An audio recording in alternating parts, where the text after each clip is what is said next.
Hello, everyone, and welcome to Inspiring Best Living, where we talk about wealth creation, wellness, and well-nourished soul. My name is Remi Wesley Ogude. I'm your regular host, and I'm so happy to be back on another episode of Wealth Creation. Today's topic is strategies to rise above financial struggles. Financial struggles are very universal just because we live in a material world where we all need to spend. We all spend. We spend on ourselves, we spend on our family, we spend on loved ones. So spending is inevitable. A number of people have overcome financial struggles, while a number of people, or a lot of people, I would say, are still caught up in this struggle. So today's episode, I'll be looking at things that make people struggle financially, and I'll be sharing on tips on how we can overcome financial struggles. So let's dive into the conversation. The first thing that makes people struggle financially is depending on one income stream. I want to tell us, in this season of high interest rates, inflation, rising cost of living, I don't think it's a smart idea to rely solely on one income stream. You also think about it, relying on one income stream is like driving on a highway without a spare tire. What will happen, God forbid, if there's accident? What would the driver do in the middle of the road? A lot of us don't see this graphic illustration when it comes to just living by one income. I've been there, so I know why I'm passionate to share this with others so that people will not repeat my mistake. There was a time my husband and I almost lost our job at the same time. Imagine if God did not intervene. That's why I'm saying that it's very deadly to rely on one income stream. It's a good place to start, right? Fantastic. We have trained, we have gone to school, we have educated ourselves, we got this fantastic job. And also, it's a high-paying job. People find it even very, very comforting when the pay is high, so they don't see reason. They feel that's one way they are creating wealth. No, you don't create wealth by one income source. You need to think. Even though it's aspiring to have promotion, to climb corporate ladder, to get promotion to the director's level, to the VP level, but you have to think at sometimes, what if the owner of the ladder, takes the ladder away after you have climbed to the very top? The person will likely find himself back to ground level. If you do understand what I'm talking about, the risk, then I think you pay attention. That's what my husband and I had to do while we started thinking of alternative income stream. The second reason why people do struggle financially is because of lack of financial literacy. I tell you, this is real. I've had 2 degrees in finance in MBA before I went for nursing. Yet, I didn't really understand financial literacy until after I started struggling financially. That was when I started embarking on financial literacy, because we were not taught in school. Having the educational background is different from, real practice in the real world where money speaks. So, equipping ourselves is so very important.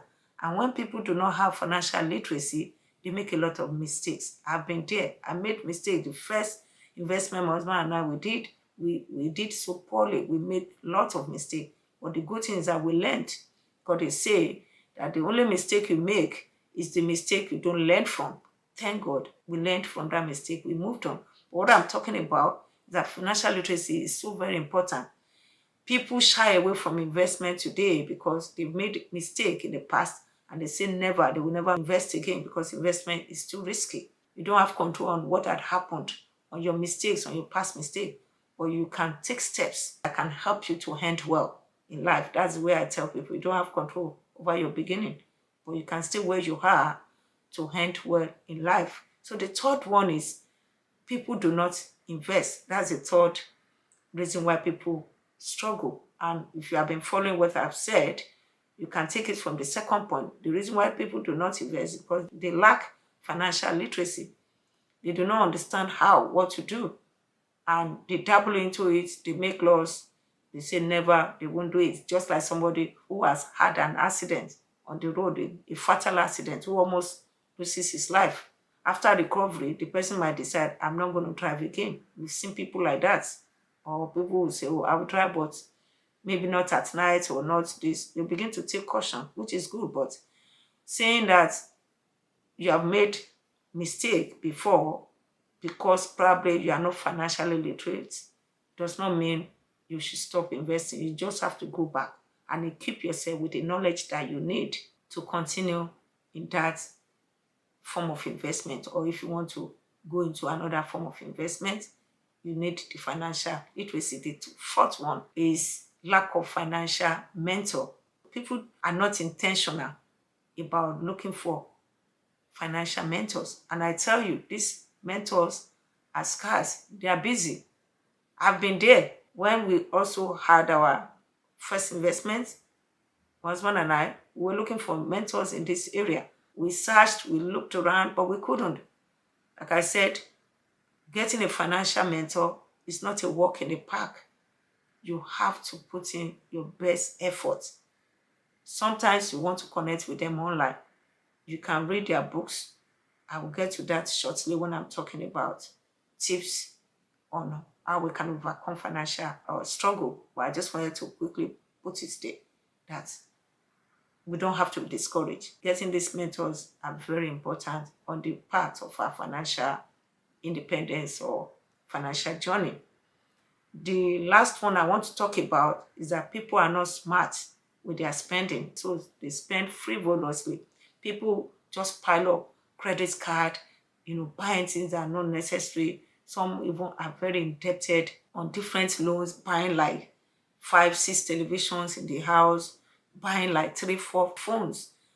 Sometimes they will even buy it before they realize I don't even need it. Like somebody said, that people buy things they do not need to impress people that they do not like.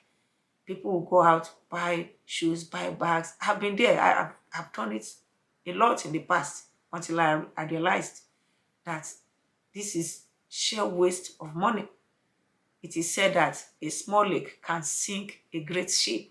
And I agree, because all those things I was buying, they were not necessary. If I had put those money together, the money for these bags, shoes that I didn't need, I probably would have made some investment with it. So what am I saying? All those wastage in form of buying unnecessary things, piling up credit card, buying to impress people, they are all leakages into our purse that will not make us make smart financial decisions. We should try to restrain ourselves when it comes to spending, to just spend on things that are important. Yes, the more we earn, the better we can spend. But let's wait until we can afford it. So quickly, I want to look at the tips that can help us overcome financial struggles. The first point is about the source of income. I talked about people relying on one source of income as a major reason why they struggle financially. So in solving that problem, or what can be done for people to do better, is to just expand their sources of income. People can begin to think, what areas am I gifted in? What can I do?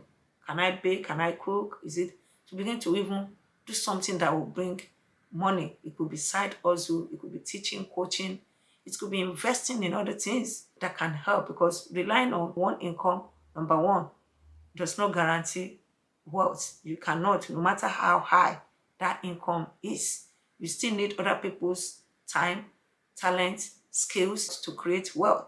So if you are investing part of the money, for instance, you can have investment in different things. Because when I'm talking about multiple streams of income, I'm not necessarily saying we have to do 5, 10 jobs. I'm just talking about we can add one more side hustle that will still give us opportunity to invest.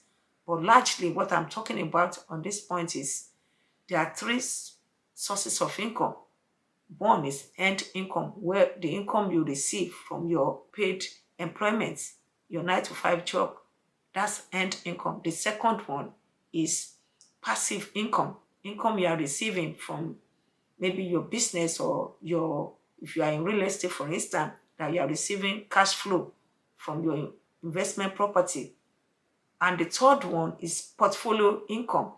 Income you are receiving from paper assets such as stocks, bonds, and any other paper assets that you invest in. Those are the three sources of income I'm really talking about. But like I said, sometimes people will say they don't even have money extra to invest in shares or to, invest in property. But if you have a little side hustle alongside with your job, if your job is not too stressful, that's why I suggested some of those side hustles, like maybe coaching or cooking, extra baking, or whatever you are gifted in that you think can give you money. So you can use that as a starting point to get more money to invest. And once you start investing, you can begin to increase your investment and grow within that. So that's the first tip to overcome financial struggle, having multiple streams of income. The second one to overcome financial struggle is having financial literacy. This is so very important, like I said. Doing business or going into investment that you do not understand is like dabbling, it's like gambling.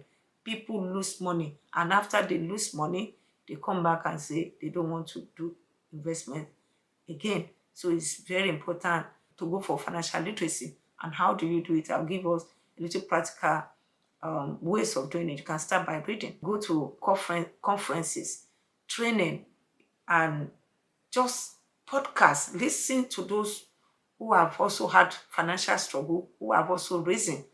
Their teachings and the messages can encourage you what they have done. They will tell you about their challenges, how they overcome, what kind of investment they are into, and how they are thriving, what their steps they have taken from when they have nothing to when they rise. So those are the kind of podcasts, conferences, training books that you want to be reading so that you can become more financially literate and you will know the steps to take in going into any form of investment.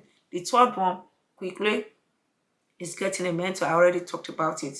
Getting a mentor is not a walk in the park at all. You've got to do the work. You've got to search for them. Sometimes you can get them online, follow them from afar, read their books before you now connect with them. We've had to connect with mentors like that. Some mentors, they are far away from us, but we'll listen to them, listen to their podcast, go for their conferences. They will now approach them personally. And we've been able to get a lot of mentors that have been incredible and have helped us in our journey of financial independence through this method. So I really strongly endorse this also for whoever is listening to me.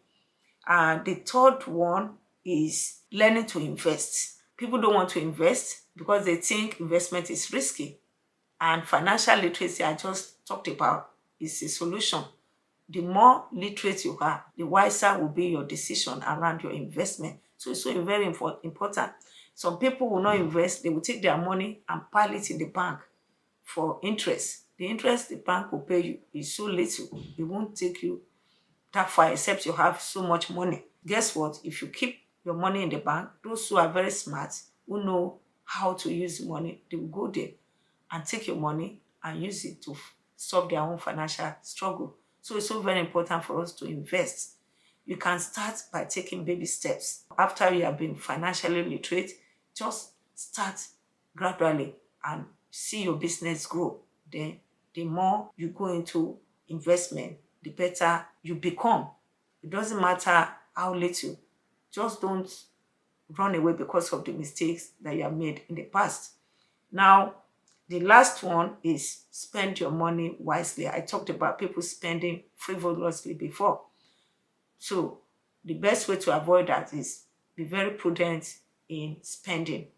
You can do budgeting. Make sure that everything you are spending is in line with your budget. And don't buy impulsively. Just going out, just buy whatever, or anyone that says, let's buy this, you buy. No, think very well before you buy. Like I said, those little leakages, they go a long way to affect our finances later. As I'm going to be rounding up, I've said a lot, but I want to leave you with this, that I don't know what investments you have undertaken in the past and you have made huge losses and you have told yourself you're not going to do it again. You have allowed the fear to keep you down, or you just think it's not what it is. I'm just going to be the way I am. But that cannot also not help you to overcome financial struggles. Like I said, there are different forms of investment down there. You need to overcome that fear, because that fear can hold you down and make you to continue to struggle financially. So as I round up, I want you to know that this platform is to inspire you for best living in 3 areas: wealth creation, wellness, and well-nourished soul.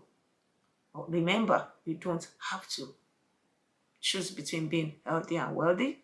You can have both as icing on the cake of a well-nourished soul. Thank you so much for listening. My name again is Remi Wesley Ogude, and I'm your host on this platform. Please share this link or video with your friends, family, and whoever you think may benefit from it. And don't forget to subscribe by pressing the notification button so that you can be notified right away once I produce a new episode. Till I come your way next time, take care and bye.